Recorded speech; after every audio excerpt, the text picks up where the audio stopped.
이번에는 채권 가압류의 신청 취지와 별지 목록 작성 방법을 알아볼 텐데요. 영상을 끝까지 시청하시면 사례를 통하여 채무자가 거래처에게 가지고 있는 매출 채권은 어떻게 가압류할 수 있는지, 신청 취지는 어떠한 형식으로 기재하는지, 제3채무자는 누구이고 어떻게 특정하는지, 별지 목록은 어떻게 작성하는지, 필요한 첨부 서류는 무엇인지 확인하여 신청 취지와 별지를 작성할 수 있습니다. 그리고 샘플과 함께 영상을 시청하시면 내용들을 더욱 쉽게 이해할 수 있습니다. 내가 만약 다른 사람에게 받을 돈이 있지만 상대방이 돈을 갚지 않는다면 소송을 고려합니다. 하지만 막상 소송에서 승소를 하여도 돈을 못 받을 수 있는데요. 그래서 내가 상대방에게 받을 돈을 먼저 확보해 놓기 위한 절차 중 채권 가압류 신청을 진행하려고 하는데 어떻게 하는지 몰라서 막막할 수 있습니다. 이번 영상에서는 내가 다니던 회사를 상대로 회사의 매출 채권에 가압류하는 방법을 알아보려고 하는데요. 이번 영상을 끝까지 시청하신다면 여러분도 혼자서 매출 채권에 대한 가압류 신청서 중 신청 취지와 별지 목록의 작성 방법을 알 수 있습니다.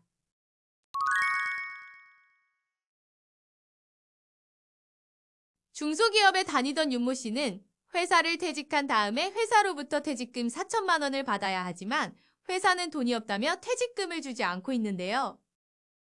최근 회사가 경영이 어려워 자금이 없다는 사실을 윤모 씨도 알고 있었습니다.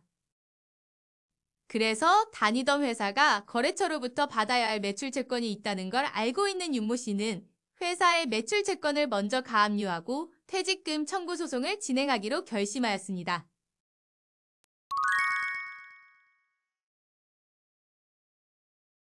채권 가압류 신청서는 신청 취지, 신청 이유, 그리고 별지 목록인 가압류할 채권 목록과 가압류 신청 진술서, 제3채무자 진술 최고서로 구성되어 있는데요.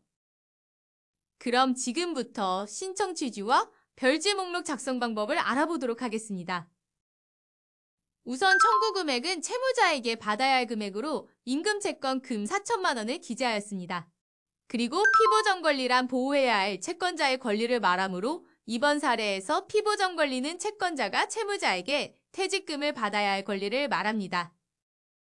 그래서 피보전 권리에는 퇴직한 시점의 일자와 함께 퇴직금이라고 기재하였습니다. 채권 가압류의 신청 취지는 채권자가 채무자에 대한 위 청구 채권의 집행을 보전하기 위하여 채무자가 제3채무자에 대한 별지 목록 기재 채권을 가압류한다. 제3채무자는 채무자에게 위 채권에 관한 지급을 하여서는 아니 된다라고 기재합니다. 채권 가압류 신청서의 실질적 내용은 제3채무자가 누구인지, 별지 목록이 어떻게 작성되었는지에 따라 달라지므로 샘플에 기재된 신청 취지를 수정할 필요 없이 기재하시면 됩니다.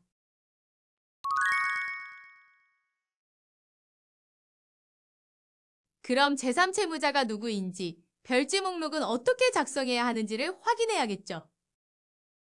제3채무자란 채무자에게 채무를 지고 있는 자, 즉 채무자에게 돈을 지급해야 할 의무가 있는 자를 말합니다. 이번 사례처럼 채무자가 거래처와 물품 납품 계약을 맺었다면 거래처는 채무자에게 물품 대금을 지급할 의무가 있으므로 제3채무자가 됩니다. 가장 먼저 가압류할 채권 목록을 기재할 때에는 청구 채권 금액을 특정하기 위해서 가압류할 금액을 정확히 기재하고 채무자와 제3채무자의 특정을 위해서 거래처의 명칭과 법인 등록번호를 정확히 기재해야 합니다.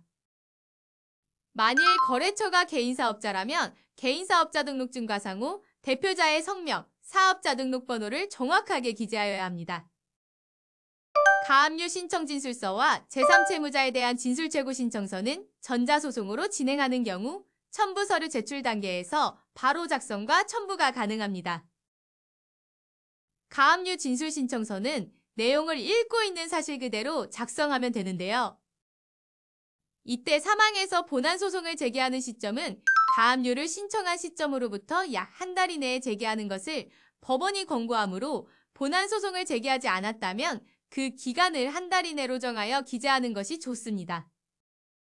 마지막으로 제3채무자에 대한 진술최고 신청서는 제3채무자인 거래처 회사가 채무자에게 지급할 돈을 가지고 있는지를 확인하기 위하여 법원에 제출하는 신청서입니다. 해당 양식은 임의로 수정하면 반려될 수 있으니 내용을 수정하지 않고 당사자의 인적사항과 서명 날인만 하여 제출하시는 것이 좋습니다.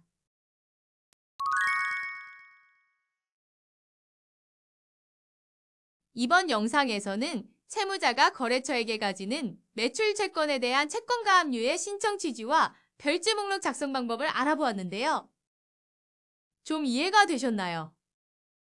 이번 매출 채권 가압류 신청 취지 작성 방법은 제3채무자가 누구인지, 별지 목록을 어떻게 작성해야 하는지가 중요하므로 이번 영상을 이해하셨다면 여러분도 매출 채권 가압류 신청 취지를 쉽게 작성하실 수 있습니다. 그리고 매출 채권 가압류는 법원에서 가압류를 결정한 뒤에 가압류 결정문이 제3채무자에게 송달되어야 집행이 가능합니다. 그럼 여러분도 상황에 맞추어 가압류 신청서를 작성해 보세요.